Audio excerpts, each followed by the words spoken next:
Hey everybody, this is Minion Soldier, and today on the Piracy Show we are taking a look at the X1 Q&A. This is of course the new space bike from Origin, and a little bit of commentary in between along with the questions. So without further ado, let's get started. Question 1. How does the X1 base / force / velocity compare against the Nox and Dragonfly in speed, durability, and overall performance? Nox is the fastest thing going. Dragonfly is the slowest, but it's better off-road. X1 sits right in the middle. The velocity version, being the racing version, of course, is the fastest. The force version, being the recon version, is the most durable because it has an extra shield generator, and the base version is just that, the base version. And all three sit right in the middle between the Dragonfly and the Nox. Alright, question 2. Will the X1 Force have special features such as increased scanning or stealth capability? If so, what kind? Alright, so it's got slightly better scanners, but there's nothing proprietary about it. It simply has a higher quality of scanners. In terms of stealth capability, there's nothing really in there in terms of stealth. What it does have is a structural adaptation that allows it to carry a second shield generator. That is something that even if you buy the Velocity or the base, you can't swap onto them. Only the Force has that slot available to put in an extra shield generator because it's specifically built to hold it.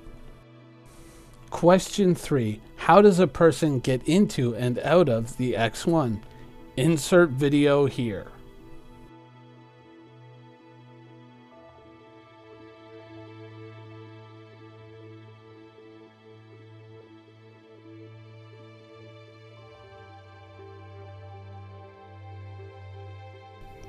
Question 4. How do the three X1 differ? Are they physical hull variants, the same hull but different loadouts, or just skin swaps? So basically, even though the models might look the same, they are slightly different hulls. Like I said, the Recon has that extra slot to accommodate an extra shield generator. The Velocity, being the racing version, is built lighter, so therefore it's faster, more maneuverable. It's a structural build out, not just it is faster. It's the way the ship is built, or at least in lore, that's it. And then the X1 base is just that. It's the base version.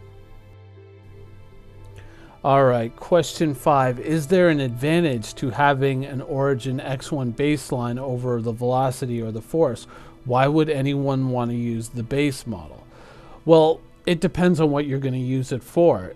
If you want to race exclusively, then you're going to get the Velocity. If you want to go out and explore, then chances are you're going to get the Force because it's a little bit tougher, or it's a little bit, easier to scan things out. It's got better scanners. The baseline version is, well, I don't really know what I want to do with it, but I like the look of it and I want it. So that's why you would get the baseline. Unless you're specifically going out to fulfill that task, then you may not want to drop the extra money to get the bike that does that. Question 6. The X1 Force has a size 1 laser repeater, while the baseline has a size 1 laser cannon. What's the difference, and why is one more suitable to fulfill the Force's role? You can swap it to whatever gun you want. The thing of it is repeaters are a little bit easier to hit with because they're more or less spray and pray, whereas cannons require that you be able to aim. But you can change it to whatever you want. Alright, question 7. What advantage does the second shield generator of the Force provide? Increased resilience. Or will it provide life support? Atmospheric shielding, keeping oxygen in, non-breathable atmosphere out to the pilot? No, it's not an air shield. It's just there for protection. It just makes the bike tougher. The only things that have air shields are like the Drake Cutlass and the Prowler. Wait, sorry. Correction. The Cutlass does not have air shields. Only the Prowler. Question 8. How long until we can expect to see the X1 in game? Oh, you must be new here. Question 9. What are the differences between the variants? All the stats say TBD. Well, basically they outline what each one is meant to be, but the finer points they still haven't worked out yet. So most of the stuff is just we haven't decided yet, or we don't know, so come back to it later. And we should have some stats for you in terms of what this is and what that is at a later date. All right, question 10. Will there be no fly zones in space where small vehicles like space bikes will be necessary? For example, minefields, dense asteroid and debris fields, derelict space stations. Answer: yes. Question 11. How does the X1 velocity compare to the Nox Q or the Dragonfly for racing purposes? Well, the Dragonfly is more of an off-road bike, so if there's a lot of challenging terrain, then it can probably have an advantage there. In terms of actual racing, the Nox and the X1 are closer together. However, the X1 is faster, so it might have an advantage. Probably depends on the nature of the course. Question 12. If the X1 Force is an exploration variant, will it be able to drop nav beacons like the Cyclone Recon? No!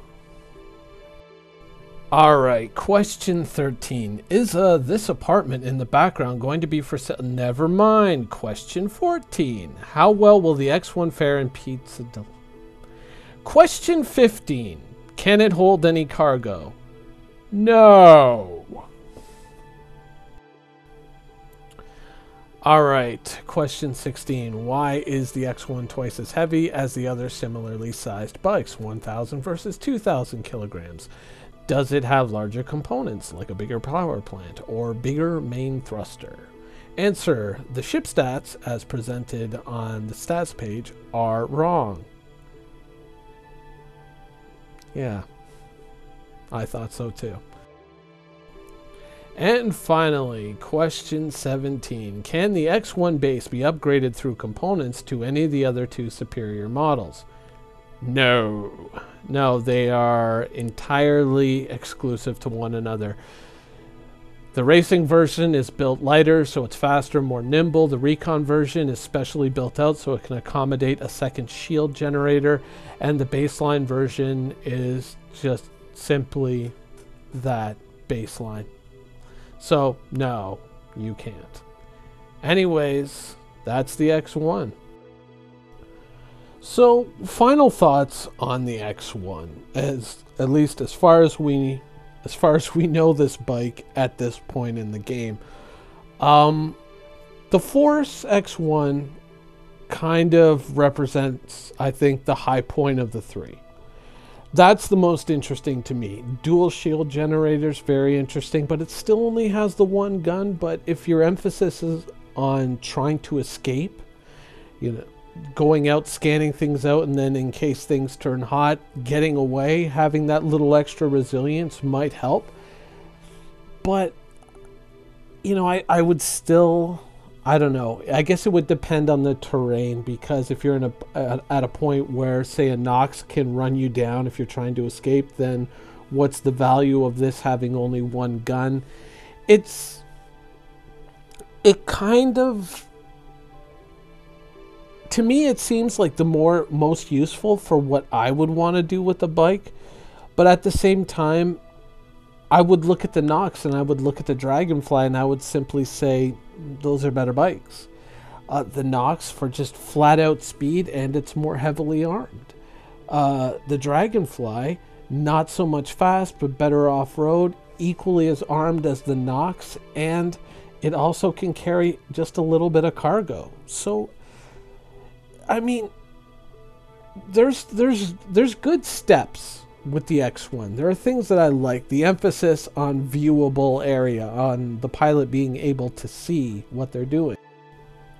So in the end, I mean, an X1 can get you right now into, if you want, you can use it to upgrade to an LTI Nox or an LTI Dragonfly, which is, I think, pretty much the purpose of this bike, because there's nothing out there or with this bike that says, you know, this is something unique, this is something you need, this is something that fits what you want to do with the bike. Possibly, you know, other people will see it differently, but there's nothing really so remarkable about this bike that makes it stand out from the other two. It's just sort of like the neutral middle ground, you know?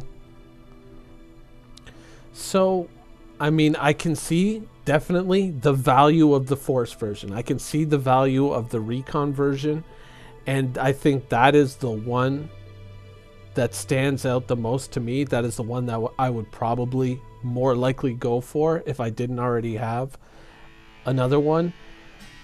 But truthfully, in the end, there's nothing here that would really make me part ways with my Dragonfly Yellow Jacket. So there you go. There's my first impression of the the X1 and its Q&A. I hope you guys enjoyed the show, and thanks for watching.